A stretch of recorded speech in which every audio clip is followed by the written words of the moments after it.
Hey guys, how's it going? Welcome to my video. All right, so today what we're going to do is we are going to talk about no start, no crank, loss of all power issues on Cadillac Escalades, particularly on a 2012 Cadillac Escalade.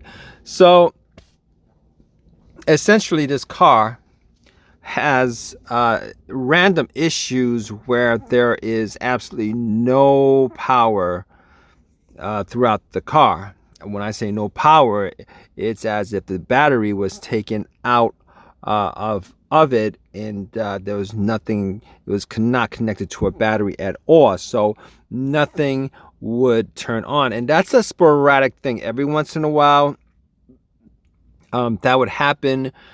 But after a while, it turns on, and then randomly after some time, that it happens, and basically, in a situation like that, it's obviously it's not gonna be one of the mechanical things that's causing it. Is not going to be the alternator, the starter, etc., since there's no power going to the car at all. Obviously there's some kind of electrical issue somewhere where there is a disconnect between the 12-volt battery and the car itself. And most of the time that would either be a fuse or a cable that's in some way disconnected to the battery. Now I was looking around the trying to figure out whether it's maybe a loose junction somewhere, or maybe the connector to the battery was loose, corroded, etc. Most of the time when you have corrosion around the battery area, you get charging issues A and B. You get sometimes a weak crank, slow crank, some like that. But in this case, there was absolutely no crank at all.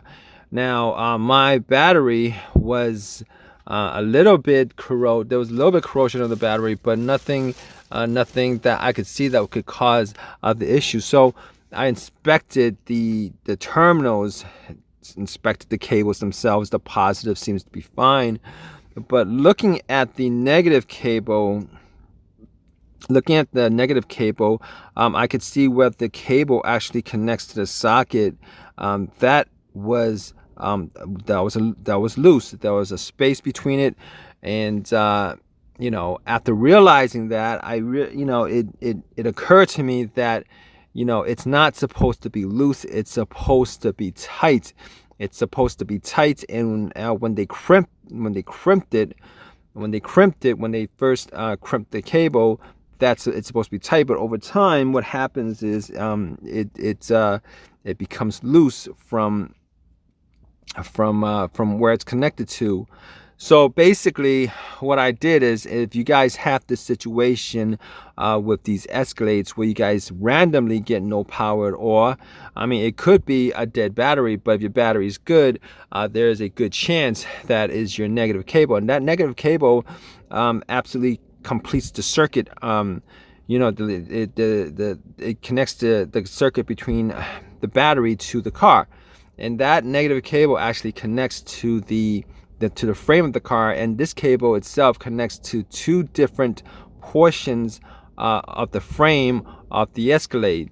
Obviously, if there's any kind of disconnect, there's going to be an issue with getting any kind of power.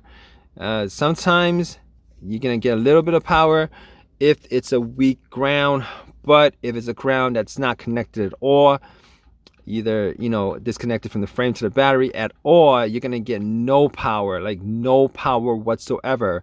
So if you guys run into this situation,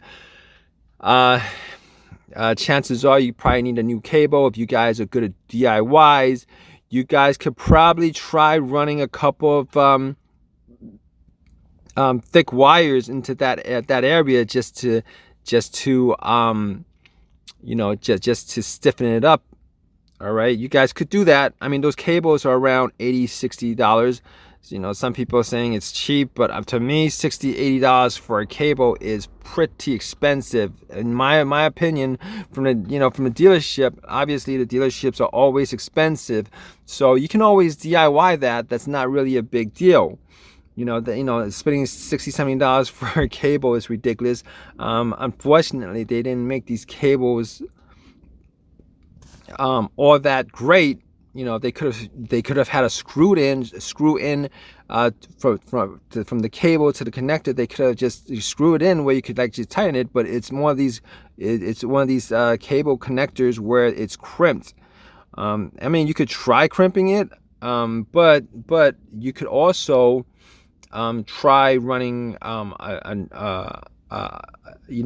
buying one of these battery sockets from AutoZone, from Walmart, from wherever, and then just run the ground yourself. And the ground is pretty simple. It's just a wire, a thick enough wire, and that thickness actually does matter, because the wire has to be able to